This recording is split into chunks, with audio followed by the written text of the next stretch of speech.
Hi, this is Carly, recovered alcoholic. Welcome back to North Star Big Book. We are in episode 9. 2 things I need to apologize for in advance. I have a lovely cough that might just randomly come out, and because of that, I'm going to be drinking and sipping tea, so I apologize for my slurping. But you got to do what you got to do. So, we are in Bill's story. We are on page 6. We just went over that scary paragraph where they talk about the remorse, horror, and hopelessness of the next morning are unforgettable and the cycle of alcoholism, and yet Bill keeps on drinking. So it says, the mind and body are marvelous mechanisms, for mine endured this agony 2 more years. Sometimes I stole from my wife's slender purse when I underlined the morning terror and madness were on me. Next to that, I wrote mental obsession. And if you're still underlining in red with me, I underlined terror and madness were on me because that's pretty clear about what happens. It says, again, I swayed dizzily before an open window or the medicine cabinet where there was poison, cursing myself for a weakling. I underlined the next sentence. There were flights from city to country and back as my wife and I sought escape. And I underlined in red, I sought escape. And it says, then came the night, I underlined, when the physical and mental torture were so hellish, I feared I would burst through my window, sash and all. And I wrote physical allergy and mental obsession. So he's got his body that's physically deteriorating from his use of alcohol that he can't stop. And he's got his mind, and that the words mental torture, I underlined that in red. Physical and mental torture was so hellish. I underlined, I feared I would burst through my window, sash and all. You know, for me, suicide was my end. That was my solution. It says, somehow I managed to drag my mattress to a lower floor, lest I suddenly leap. I underlined the next 4 sentences. It says, a doctor came with a heavy sedative. Next day found me drinking both gin and sedative, and I underlined this combination soon landed me on the rocks, and I underlined in red, people feared for my sanity, so did I. So a couple of things here. On the top of 7, I wrote late stage, full-blown alcoholism. Late stage, full-blown alcoholism. You notice on the top of 7, it says, a doctor came with a heavy sedative. And I wrote above that, drugs hit him hard and fast. Drugs hit him hard and fast. So this is Bill W., our co-founder, who is talking about drugs on page 7 of the Big Book. He put drugs and alcohol together, and it says in the next sentence, this combination soon landed me on the rocks. So the combination of alcohol and drugs pushed him farther down faster, which was my experience. I wrote a couple of things here. I wrote, cannot tell the difference between truth and false. Cannot tell difference between truth and false. So Bill cannot tell what's right, what's wrong. And I also wrote on the side, lost the power of choice. Lost the power of choice. And what we're talking about here is alcoholism. This is alcoholism. People fearing for our sanity, us fearing for our sanity, using alcohol and drugs together, it bringing us farther down quicker. This is alcoholism. It says, I could eat little or nothing when drinking, and I was 40 pounds underweight. My brother-in-law, and that's Dr. Leonard Strong.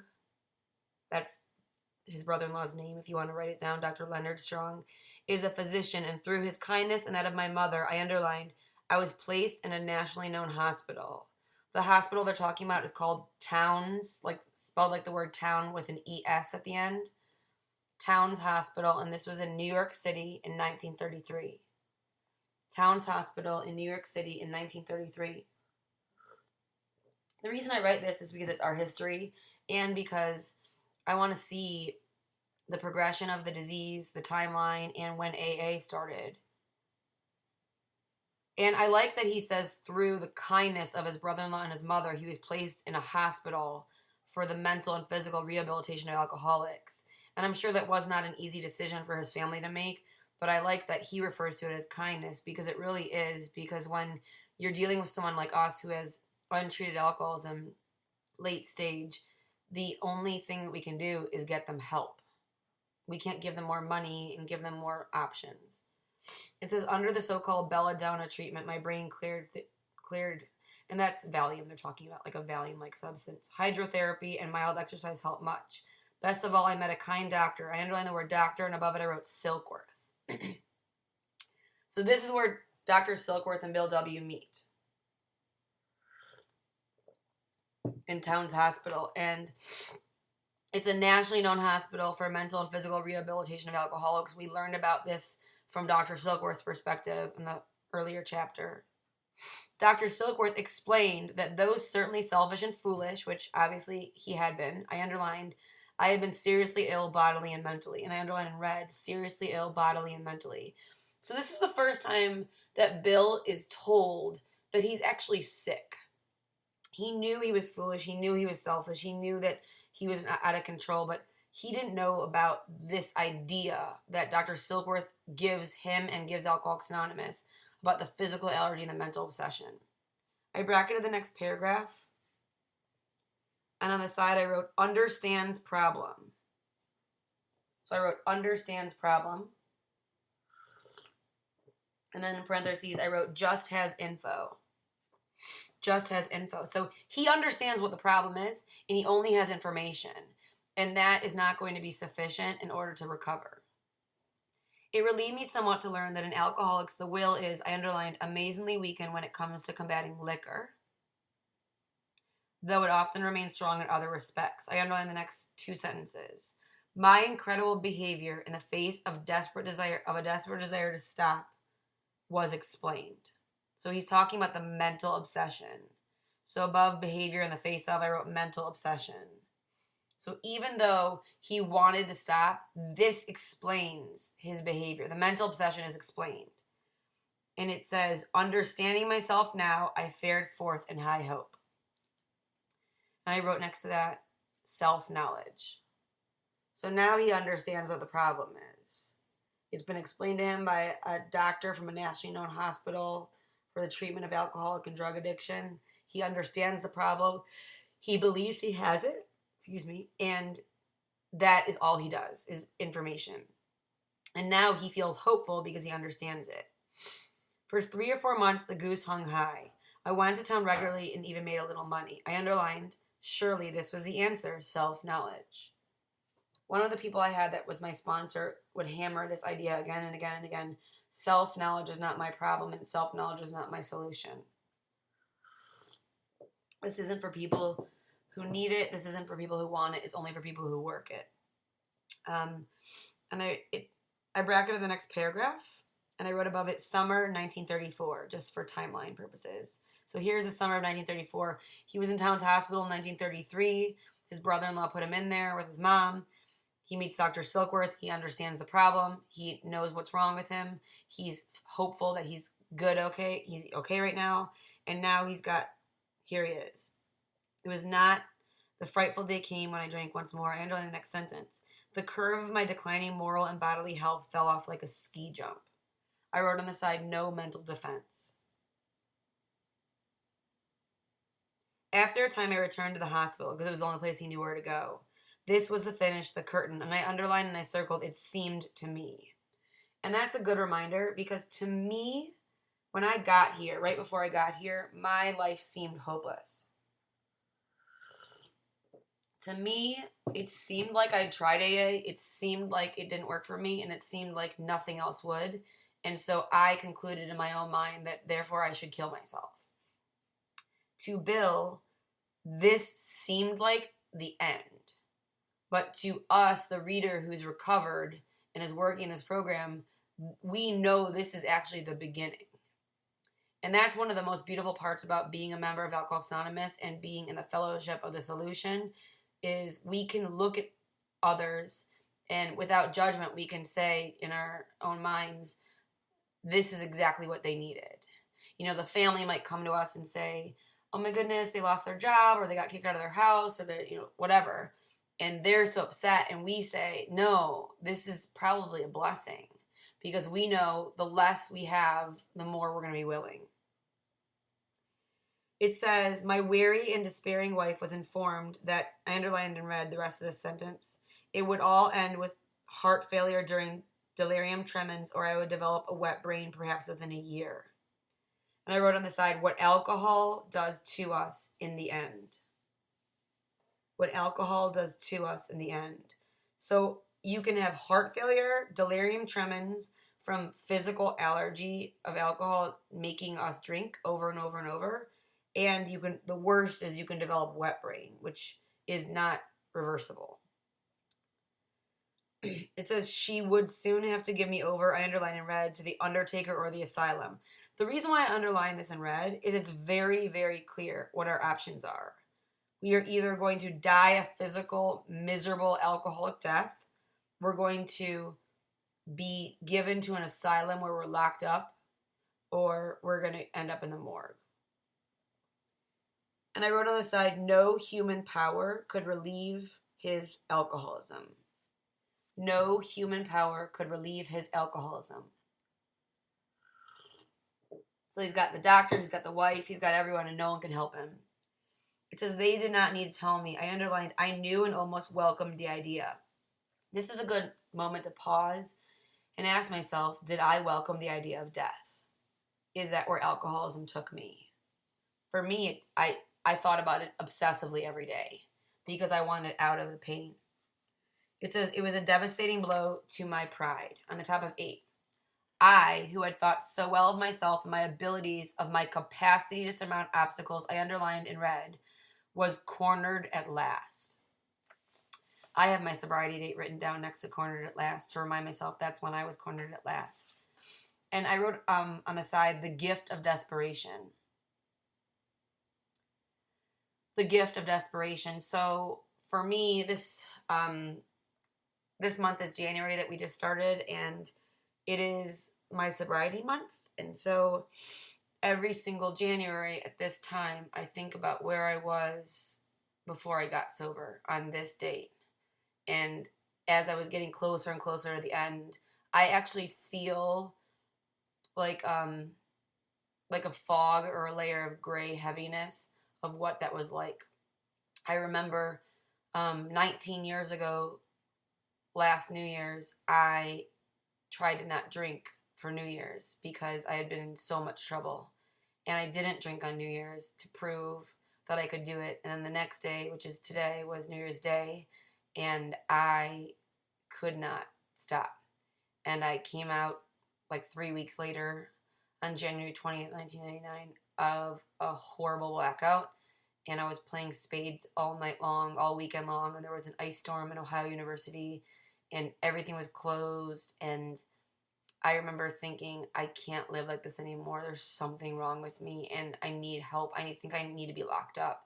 And I called the hospital where I was seeing my latest psychiatrist of date, and I was going to admit myself because I was so scared of what I was capable of doing, and they were closed that weekend. And I remember thinking, of course, I can't even get into the hospital. And that was the beginning of my end. And, we all need to get through what we need to get through here, but when I finally got sober on January 27th, 1999, I did it not because of the tubes that were put down my stomach and the charcoal and, the rights I lost as a human being and the psych consults and all of that. I did it because on the walk home after signing myself out against medical advice on January 27th, 1999, in the middle of winter in the snow, in shorts and a flannel and tennis shoes, a mile and a half away from my apartment, I went down to the waiting room to bum a smoke, and it was a Marlboro Red because I needed to figure out my next plan.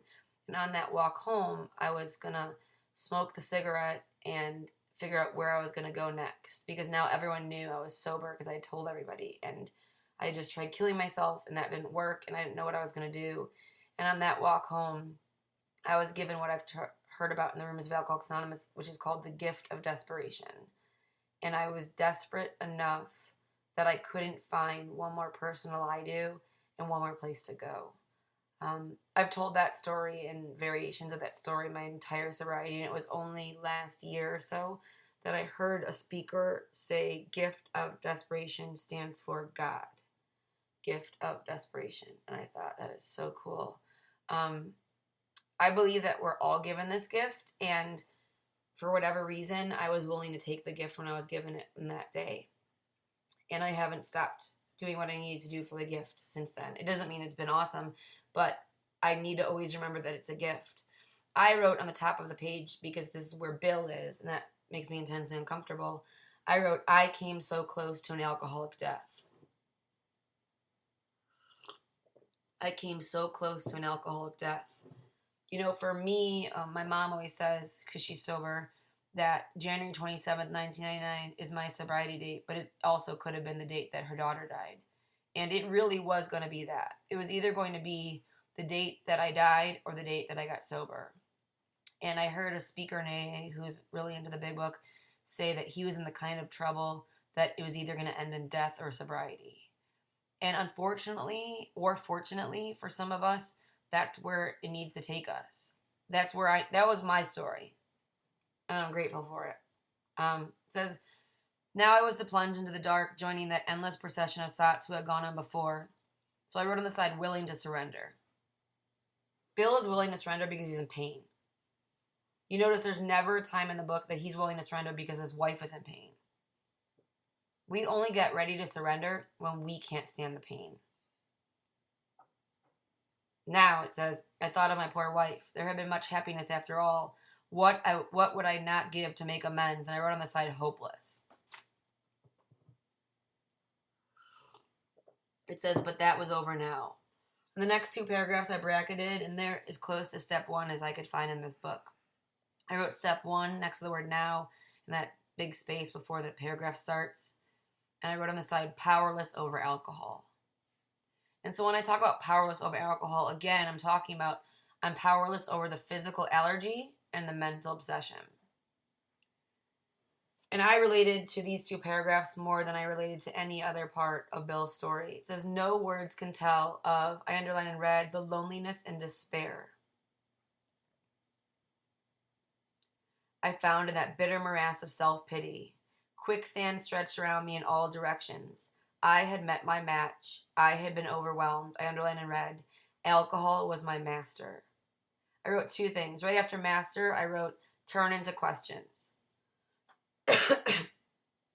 So I wrote turn into questions. So at this point, I can ask myself and I can ask the woman or man I'm working with, did you know loneliness and despair? Were you in a bitter morass of self-pity? Did you feel like quicksand was stretching around you? Do you feel like you met your match? Were you overwhelmed? Was alcohol your master? And these questions are here to remind us, to make us pause, and to make us connect. I wrote on the side, without hope, life is unmanageable. Without hope, life is unmanageable. And that's how I ended up in the rooms of Alcoholics Anonymous, without hope. The next paragraph says, trembling, I underlined, I stepped from the hospital a broken man. Fear sobered me for a bit, which is all it'll ever do. Then came the insidious insanity of that first drink. And next to insidious insanity, I wrote mental obsession. So Bill is still drinking because he has no other solution. If we do not provide an alcoholic another solution other than alcohol, and that cannot be don't drink and go to meetings, because don't drink and go to meetings is not a solution for the mental obsession. It's only a solution for the physical allergy and to make my schedule busy. If I don't provide hope and a solution, then they will go back to drink, which is what happened. And on Armistice Day, which was November 11th, 1934, I was off again. Everyone became resigned to the certainty that I would have to be shut up somewhere or would stumble along to a miserable end. And again, I wrote mental obsession. This is the reason why that he can't stay sober. How dark it is before the dawn. In reality, that was the beginning of my last debauch. So the darkest part is usually the end of one part and the beginning of the new part. So my walk home from O'Bleness Hospital on January 27, 1999, where I was hopeless and out of plans and tired, to me that seemed like the end. But if you zoom the picture out, I can see that it was the beginning. I was soon to be catapulted into what I like to call the fourth dimension of existence. I wrote on the side, promises of steps. So these are the things that are going to happen to me once I'm working the steps. We do not actually get a relationship with a higher power until we're on steps 10 and 11. So we talk about it in step 2, and then we do all this work and get to 10 and 11, and that's when we start to feel it. I was to know happiness, peace, and usefulness in a way of life that is incredibly more wonderful as time passes. Here's the promises that are beautiful. It does not say I was to constantly know. It says I was to know, which means I'm going to know happiness, peace, and usefulness at different times in my life as long as I'm doing this work. It doesn't mean I'm going to walk around with a permagrin and constantly feel awesome and directed and guided. That's just not my experience. Near the end of that bleak November, I sat drinking in my kitchen. With a certain satisfaction, I reflected there was enough gin concealed about the house to carry me through that night and the next day. My wife was at work. I wondered whether I dared hide a full bottle of gin near the head of the bed. I underlined I would need it before daylight. That's the physical allergy. My musing was interrupted by the telephone. The cheery voice of an old school friend asked me if he might come over. So on the top of 9, right above come over, I wrote Ebby. That's E-B-B-Y. And I wrote next to Ebby's name, 2 months sober. Ebby is Bill's old drinking buddy. We're going to hear a little bit of Ebby's story right here and what he did for Bill. Just a background, Ebby was 12-stepped, but it wasn't called that then. It was like 6-stepped because they only had 6 steps in the Oxford group by the Roland Hazard, who worked with Carl Jung. So on the top of page 9, I have this little image down, and it's a bunch of different names. Next to each name, there's an arrow pointing to the right, showing how the solution was passed on. So I wrote Carl Jung. He was the doctor, famous doctor, that actually was working with Roland Hazard and was trying to help him stay sober. And I put an arrow next to it, and I wrote Roland. He was the one who knew that we needed a psychic change but didn't know how to make it happen. Next to Roland, I wrote an arrow, and I wrote Ebby. That's Bill's buddy, his drinking buddy, who we're going to meet. Next to Ebby, I made an arrow, and I wrote Bill. Next to Bill, I made an arrow, and I wrote Bob. Next to Bob, I wrote an arrow, and I wrote Bill Dodson, or Bill D. That's the man on the bed. That's alcoholic number 3. And next to Bill Dodson, I made an arrow, and I wrote me. Obviously, Bill Dodson never took me through the book. That would have been cool, but what that's about is that this is literally passed on from one alcoholic to the next, to the next, to the next, and that's my job. And so one question I get to ask myself, that's a responsibility I get to ask myself, is what am I passing on to the next person? So back to page 9, he was sober, and you see it's in italic writing because it's shocking to Bill. It was years since I could remember his coming to New York in that condition. I was amazed. Rumor had it that he had been committed, I underlined, for alcoholic insanity. Above that, I wrote committed to asylum. So that's what happened to alcoholics when they didn't know what to do with us, was we were committed to asylums for alcoholic insanity. I wondered how he had escaped. Of course, he would have dinner, and then I could drink openly with him. I underlined, unmindful of his welfare, I thought only of recapturing the spirit of other days. That word unmindful is so descriptive of what I was like before I got here. I was unmindful of everyone's welfare except my own. Actually, if you came to my apartment for a party and I found out that you recently got out of rehab, I would make it my personal ambition that night to get you as drunk or high as possible, because it threatened and made me uncomfortable to be around someone who was sober, especially since my parents were. It says, there was that time we had chartered an airplane to complete a jag. His coming was an oasis in this dreary desert of futility, the very thing an oasis. Drinkers are like that. The door opened and he stood there, fresh-skinned and glowing. I underlined the next 2 sentences. There was something about his eyes. He was inexplicably different. Above different, I wrote changed. So the drinking buddy looks at the other drinking buddy and immediately thinks he looks different. His eyes look different. And what he's talking about there is the clarity and the sparkle in our eyes when we've gotten sober and we've changed. Remember, Ebby is 2 months sober. There's nobody that's saying to Ebby, remember, you can't go help anyone until you have a year or 5 years. This is not part of our program at all. The whole deal is we get the solution, we pass it on to somebody else. And Bill says what had happened. I pushed a drink across the table. So he offers his friend, who was committed, that he knows, for alcoholic insanity to an asylum, a drink. Even though he just admitted that he looked different. It says he refused it. Disappointed but curious. I wonder what had gotten into the fellow. I underlined he wasn't himself, and I wrote next to that, changed. Come, what's all this about? I queried. He looked straight at me, simply but smilingly. He said, I've got religion. I was aghast. So that was it.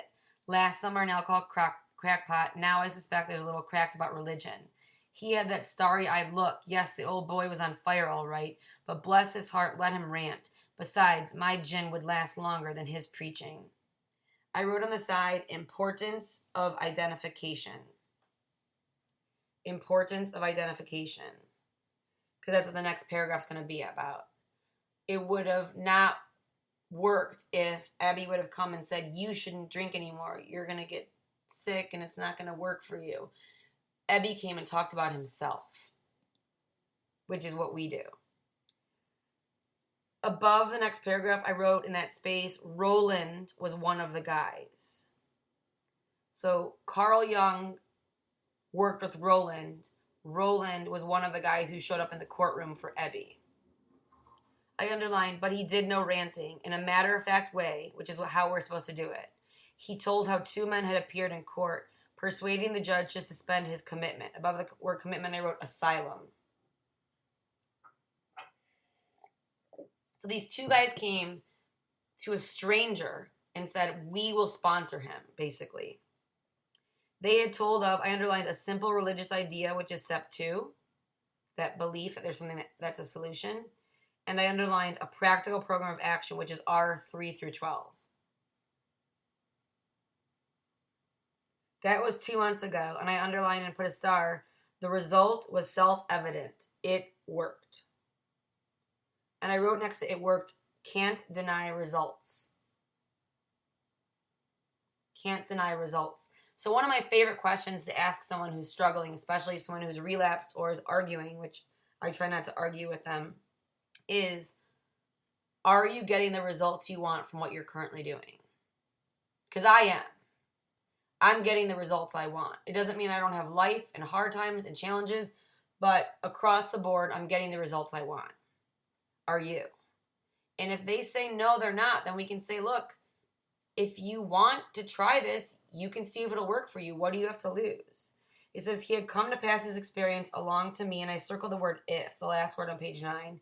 It's one of our most beautiful words of our 12th step work, which is always, if you want to have this, awesome. If not, no big deal. If, on the top of 10, I cared to have it. I was shocked, but interested. I underlined the rest of the paragraph.